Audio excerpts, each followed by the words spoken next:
La primera señal de advertencia no fue el oficial de seguridad dándome ese asentimiento de disculpa, con los labios apretados, como si acabara de entrar a mi propio servicio funerario. Ni siquiera fue mi tarjeta de seguridad electrónica parpadeando en rojo y muriendo en mi palma, fingiendo de repente que nunca me había conocido. No, el verdadero puñetazo en el estómago ocurrió cuando empujé la pesada puerta de roble de mi propio laboratorio de investigación y vi a un completo desconocido sentado en mi silla de cuero. Tenía sus botas de diseñador apoyadas en el borde del escritorio de caoba, sorbiendo tranquilamente café caliente de una taza de cerámica que tenía mi nombre impreso en el costado. El hombre ni siquiera esperó a que yo cruzara el umbral, antes de levantar la vista, mostrando una sonrisa que se parecía a la de un coyote acorralado en un gallinero. Habló con una voz fuerte y chirriante, diciendo que yo debía de ser Walter Vance. Se presentó como Preston Barlow, el recién nombrado director de innovación. ¿El director recién nombrado? Me quedé allí congelado, parpadeando con incredulidad. Hacía solo 3 meses, yo era quien dirigía toda esta instalación. Mi nombre estaba en la entrada del laboratorio, en los registros de patentes y en las autorizaciones de nómina. Yo era la persona que diseñó el sistema de entrega de vectores virales que, por sí solo, mantuvo a flote a esta startup biomédica cuando nuestra ronda de financiación Serie B parecía un barco hundiéndose en Sand Hill Road. Había dedicado 7 largos años de semanas de 80 horas, y me había perdido 7 vacaciones familiares consecutivas, en este sótano de hormigón lleno de pipetas e incubadoras personalizadas. Y ahora, Preston, vistiendo una camisa genérica de diseñador y oliendo a colonia barata de grandes almacenes, estaba holgazaneando en mi asiento como si hubiera sido suyo durante una década. Se puso de pie con una dramática muestra de simpatía y sacó una gruesa carpeta de manila del cajón de mi escritorio. Dijo que Recursos Humanos quería gestionar esta reunión en una sala de conferencias formal, pero que él creía que sería mucho más eficiente gestionarla aquí mismo, en el primer día. Me entregó los papeles y me dijo que me considerara ya reemplazado.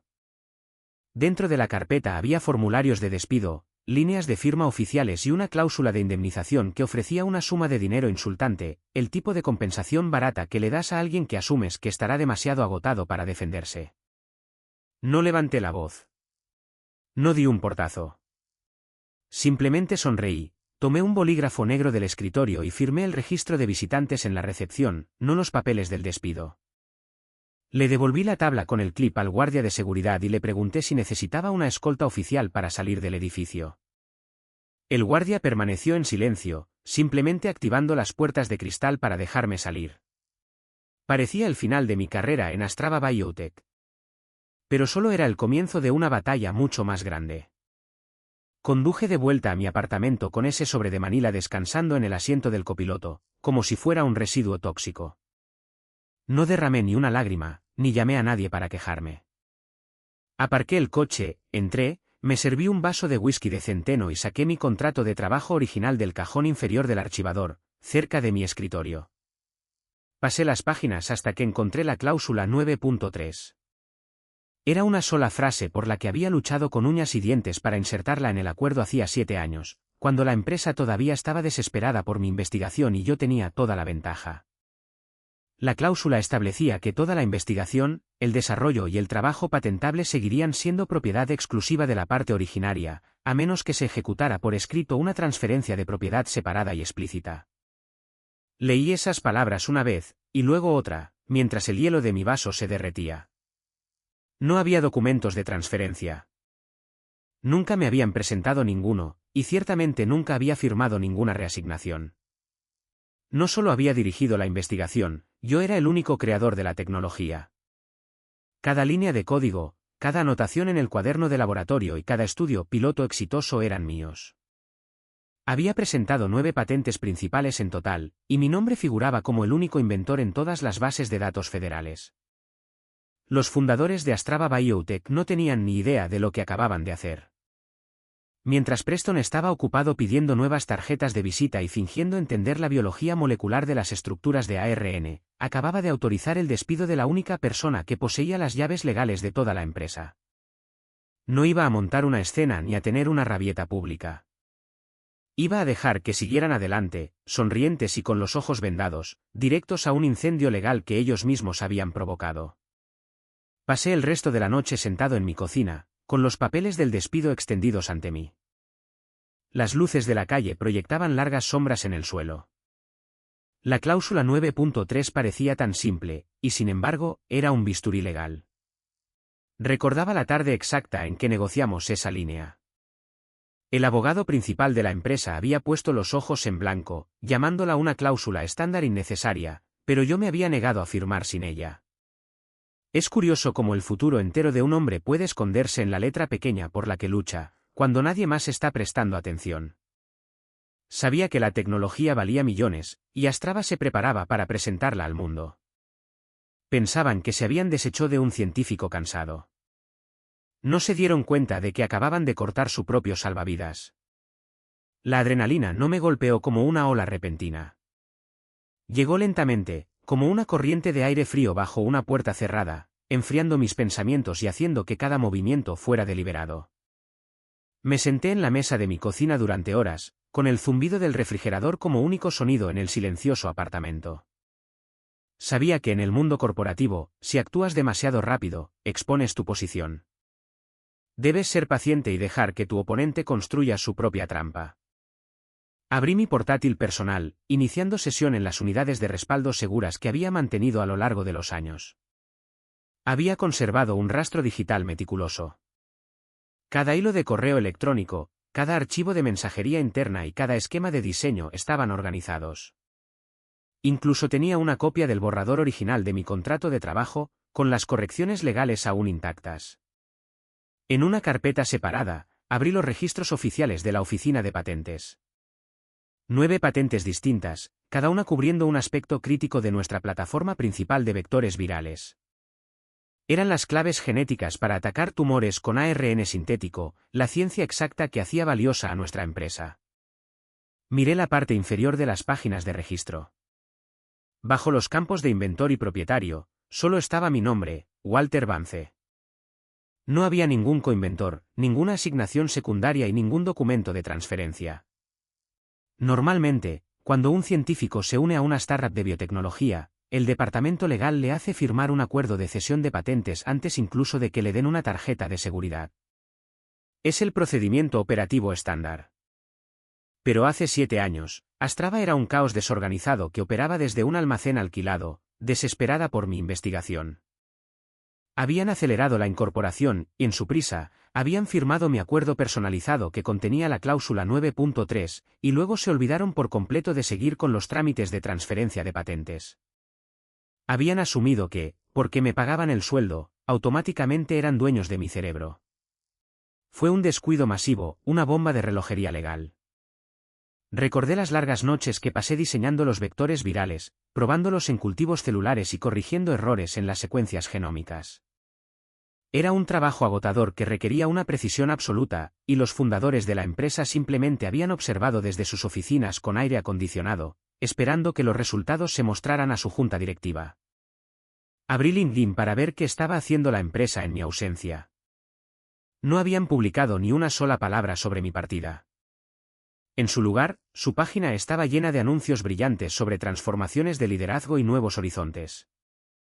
Estaban celebrando el nombramiento de Preston Barlow, publicando fotos de él de pie en mi laboratorio, con aspecto pensativo y una chaqueta a medida. Pero el verdadero premio era su último comunicado de prensa, publicado esa misma mañana. Astrava Biotech se preparaba para anunciar una masiva ronda de financiación Serie C. El objetivo era de $52 millones. Era una cantidad de dinero asombrosa, y se estaba recaudando enteramente gracias a la solidez de la plataforma de vectores que yo había construido.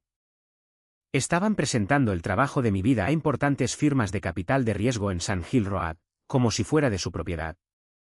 Si salían a bolsa con esa ronda, su exposición legal sería catastrófica. Necesitaba un asesor experto, alguien que no parpadeara al enfrentarse a un bufete de abogados corporativos multimillonario. Llamé a Evelyn Pierce, una abogada de litigios de propiedad intelectual que conocía desde mis días de posgrado. Era aguda, analítica y tenía fama de diseccionar contratos corporativos con precisión quirúrgica.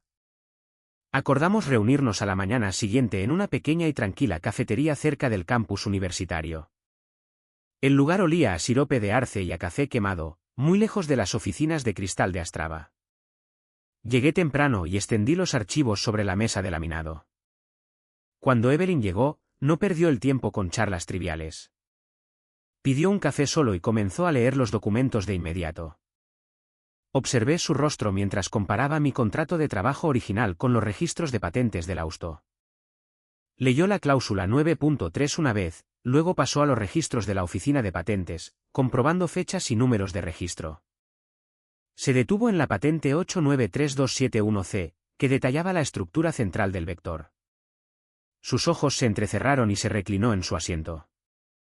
Me miró durante un largo momento, y luego sonrió.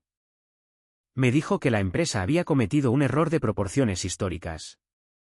Explicó que, según la Ley Federal de Patentes, específicamente el título 35 del Código de los Estados Unidos, los derechos de patente pertenecen al inventor a menos que exista una cesión por escrito.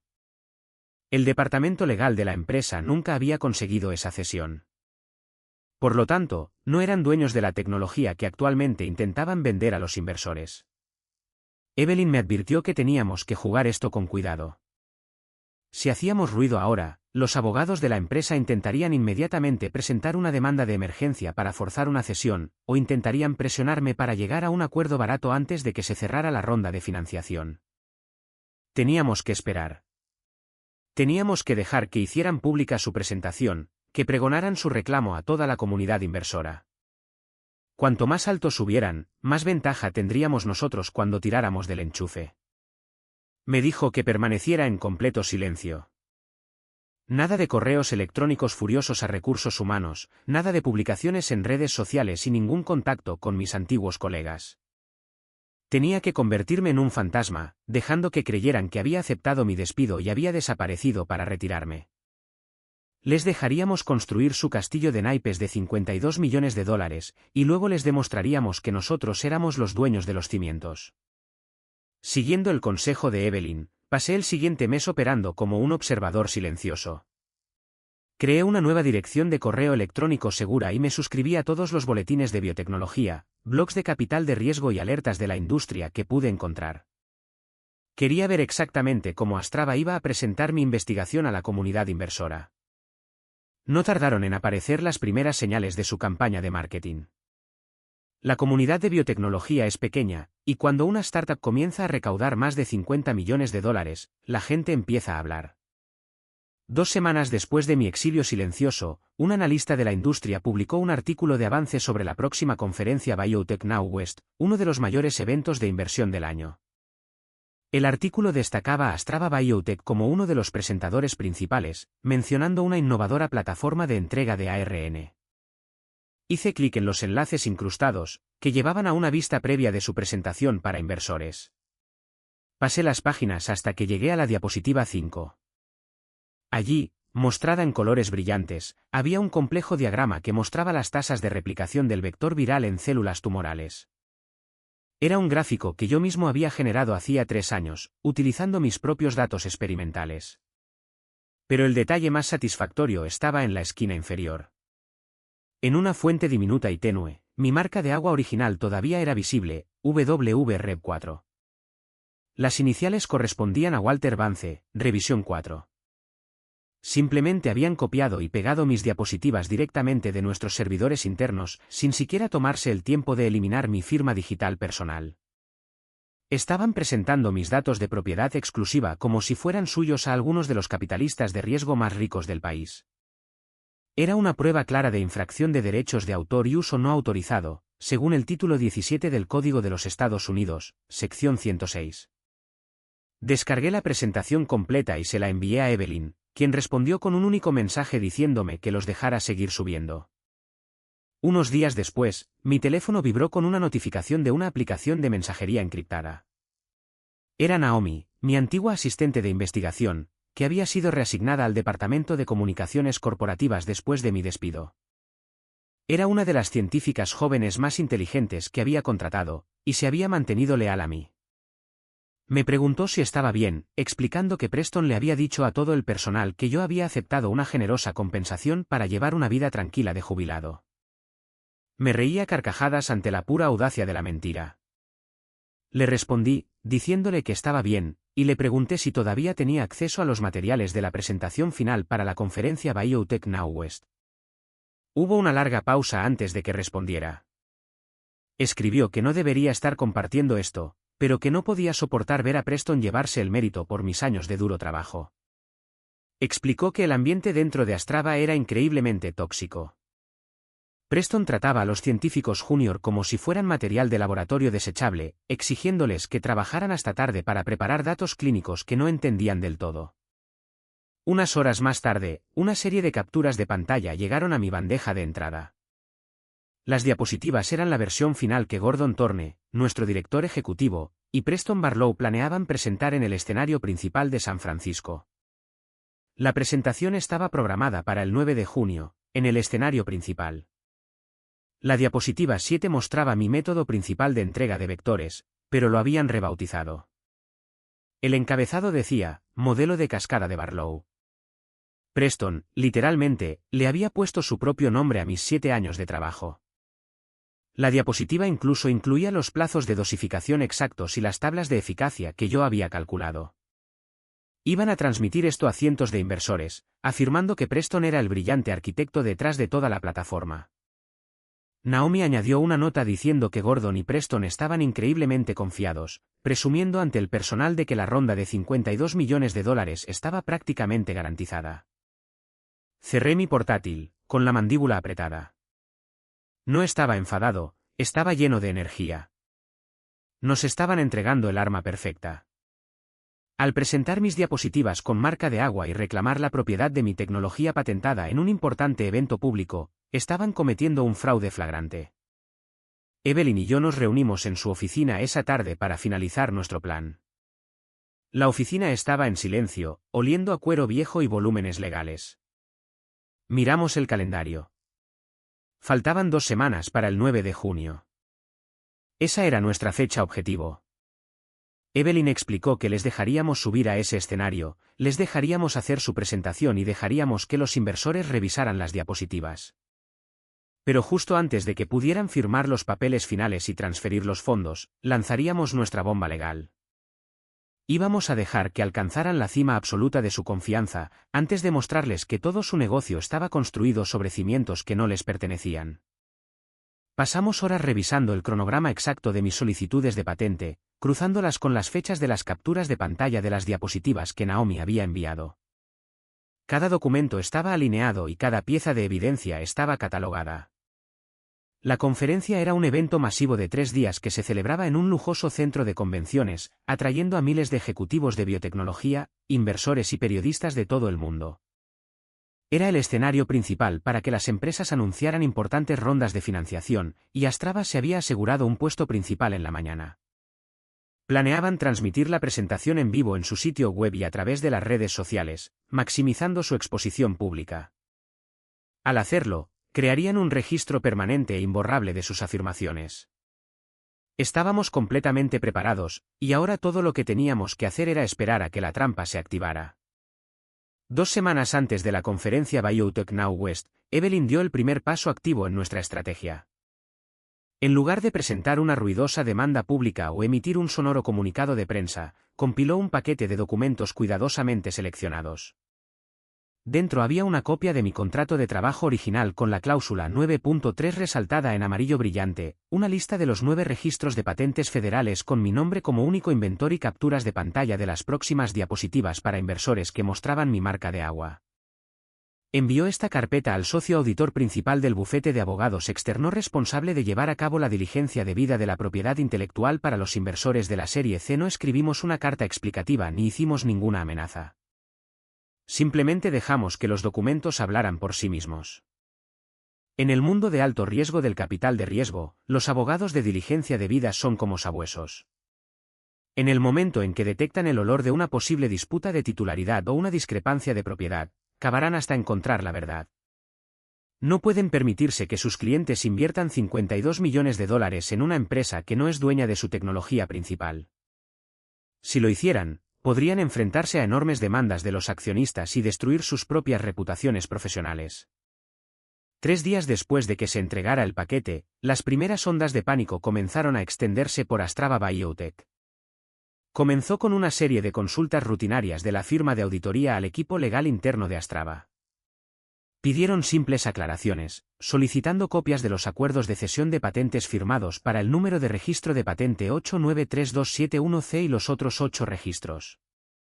Querían ver los documentos oficiales que demostraran que los derechos de propiedad intelectual habían sido transferidos legalmente de Walter Vance a Astrava Biotech. Los auditores solicitaron específicamente las páginas de firma originales, los sellos notariales y las fechas de transferencia para asegurarse de que todo estuviera completamente documentado y cumpliera con las regulaciones federales. El consejero general de Astrava, un hombre que había pasado su carrera gestionando contratos de trabajo rutinarios y arrendamientos de oficinas, estaba completamente desprevenido.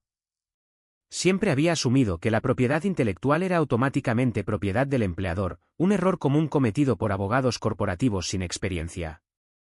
Buscó en los archivos de la empresa, la base de datos digital y los gabinetes físicos, sin encontrar absolutamente nada. Se dio cuenta con horror de que la tecnología central de toda la empresa, la plataforma que habían pasado meses promocionando al mundo, todavía era legalmente propiedad del científico al que habían despedido el primer día. El consejero general intentó ganar tiempo, pidiendo a los auditores más tiempo y afirmando que los documentos simplemente estaban mal archivados temporalmente durante la reciente reorganización corporativa. Pero los auditores no estaban satisfechos con vagas excusas corporativas. Sabían que sin una cadena de titularidad clara, toda la ronda de inversión colapsaría y expondría a su propia firma a una responsabilidad masiva. Inmediatamente marcaron el problema como una exposición legal urgente, enviando una advertencia formal a los inversores principales. Aterrado, el consejero general intentó contactar a Gordon Thorne, nuestro director ejecutivo. Pero Gordon estaba al otro lado del mundo, de vacaciones de cata de vinos en los Alpes italianos con su segunda esposa. Había ignorado las primeras llamadas urgentes, asumiendo que eran solo problemas operativos menores que podían esperar hasta su regreso. Pero cuando el consejero general envió un mensaje encriptado con capturas de pantalla de las advertencias del auditor, Gordon finalmente se dio cuenta de la gravedad de la situación. El encabezado del correo electrónico del consejero general lo decía todo: exposición urgente de patente y posible discrepancia de propiedad, se requiere acción inmediata. El correo electrónico explicaba que si Walter Vance decidía hacer valer sus derechos, Astrava tendría que detener todas las operaciones de inmediato, ya que cualquier uso adicional de la tecnología constituiría una infracción de patente federal según la sección 271. Para cuando Gordon reservó un vuelo de regreso a los Estados Unidos, la situación se había deteriorado aún más.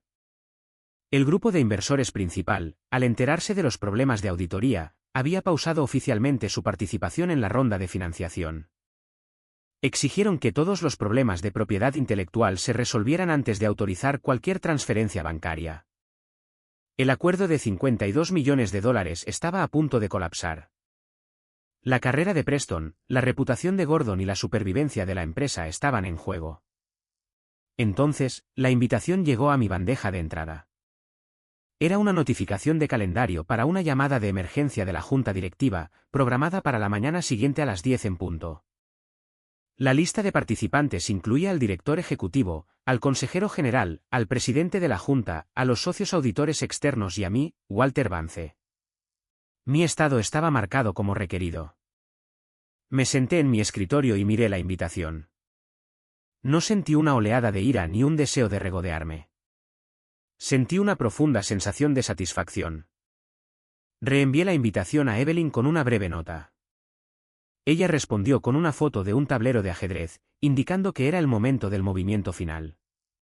Pasé la noche organizando mis archivos físicos, colocando mi contrato original y los documentos de patente en una ordenada carpeta de cuero. Repasé las páginas lentamente, recordando las largas noches en el laboratorio, el café frío y los sacrificios que había hecho para construir esta tecnología. Ya no era un empleado descartado sentado en un apartamento silencioso.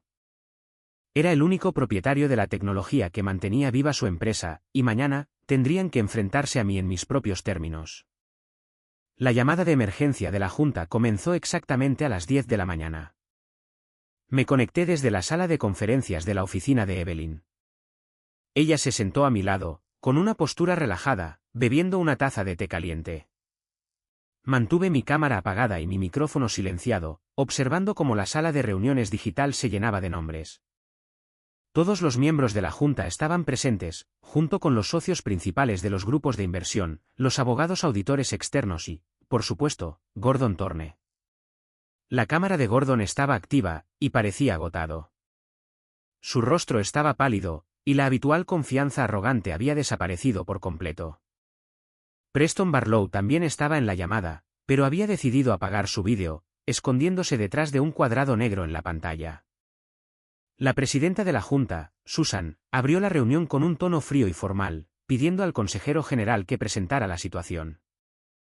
El consejero general se aclaró la garganta, con la voz temblorosa, mientras explicaba que los inversores de la serie C habían pausado su financiación debido a una discrepancia de titularidad con respecto a la plataforma principal de entrega de ARN. Susan se dirigió a la abogada auditora externa y le pidió su evaluación. La abogada no dudó.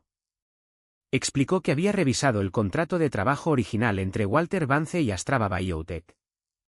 Leyó la cláusula 9.3 en voz alta a toda la Junta, enfatizando que toda la investigación y el trabajo patentable seguían siendo propiedad de la parte originaria. Confirmó que una búsqueda en la base de datos federal mostraba que las 9 patentes principales estaban registradas únicamente a mi nombre, sin documentos de transferencia archivados. La abogada auditora declaró que, según el título 35 de la sección 271 del Código de los Estados Unidos, Astrava estaba utilizando actualmente estas patentes sin autorización. Explicó que si yo decidía emprender acciones legales, Astrava podría verse obligada a detener todas las operaciones de inmediato. Siguió un largo y pesado silencio. Era el sonido de un acuerdo de $52 millones disolviéndose en tiempo real. Gordon Thorne intentó salvar la situación, activando su micrófono para hablar. Me llamó por mi nombre y afirmó que todo esto era un pequeño malentendido que podíamos resolver fácilmente con una conversación. Dijo que habíamos trabajado juntos durante años y que seguramente podríamos encontrar una manera de resolver esto. Se ofreció a renegociar mi paquete de indemnización retroactivamente, prometiendo un pago financiero sustancial que me haría sentir muy cómodo. Evelyn activó nuestro micrófono y habló. Su voz era tranquila, firme y clínica. Declaró que no estábamos interesados en discutir una indemnización. Explicó que Walter Vance ya no era un empleado de Astrava Biotech, y por lo tanto, la indemnización era irrelevante. Lo que ofrecíamos era un acuerdo de licencia no exclusiva. Los términos eran claros, una duración limitada de 4 años, renovable solo por consentimiento mutuo, a una tarifa de licencia de mercado completa con escaladores anuales vinculados directamente al índice de biotecnología. Además, cualquier tecnología derivada desarrollada por Astrava utilizando mis patentes requeriría una revisión independiente. Gordon jadeó, afirmando que los términos eran agresivos y que perjudicarían gravemente sus márgenes. Intentó apelar a mi lealtad pasada, preguntándome si quería ver triunfar a la empresa que ambos construimos. Evelyn respondió que eran increíblemente generosos, considerando que la alternativa era una demanda pública por infracción de patentes que destruiría la reputación de la empresa, cancelaría la ronda de la serie C y llevaría a la quiebra inmediata. Señaló que si presentábamos una demanda formal en Lausto, el valor de las acciones de la empresa se desplomaría a cero de la noche a la mañana y los miembros de la Junta podrían enfrentarse a demandas personales por incumplimiento del deber fiduciario. Los miembros de la Junta no dudaron. Susan y los inversores principales miraron los números y se dieron cuenta de que no tenían absolutamente ninguna opción. Sin mis patentes, su empresa no valía nada, y la ronda de financiación de la serie C se cancelaría permanentemente. Ya habían gastado millones en marketing, y su credibilidad estaba en juego. A finales de la semana, el acuerdo de licencia se finalizó y fue firmado por todas las partes. Recibí una tarifa de licencia retroactiva que era 4 veces la cantidad de la oferta de indemnización original. Pero la verdadera victoria llegó en forma de una notificación de cambio corporativo enviada a todo el personal. Preston Barlow ya no era empleado de Astrava Biotech. Fue despedido discretamente, su nombre eliminado del directorio de la empresa sin ninguna despedida pública ni anuncio. No volví al laboratorio ni puse un pie en su edificio. En su lugar, establecí mi propia firma de consultoría independiente, Vance Biotech Works. Contraté a Cedric, un experimentado gerente de proyectos, para supervisar el cumplimiento técnico del acuerdo de licencia. Astrava Biotech ahora estaba obligada a presentar informes trimestrales a mi firma para su revisión, pagándonos una tarifa premium por cada estudio que realizaran. Gordon Thorne nunca volvió a contactarme directamente. Toda la comunicación se manejó a través de nuestros respectivos abogados. Ya no era un científico al que pudieran desechar. Era el proveedor que poseía la ciencia que hacía posible su empresa. Me senté en mi nuevo escritorio, mirando el horizonte de la ciudad por la ventana. No había buscado venganza, simplemente había protegido mi trabajo. Habían intentado reemplazarme, pero al final, se dieron cuenta de que no podían hacer funcionar la máquina sin la persona que construyó el motor. Fue una lección simple de la realidad corporativa: nunca asumas que eres dueño de los cimientos cuando solo compraste la pintura.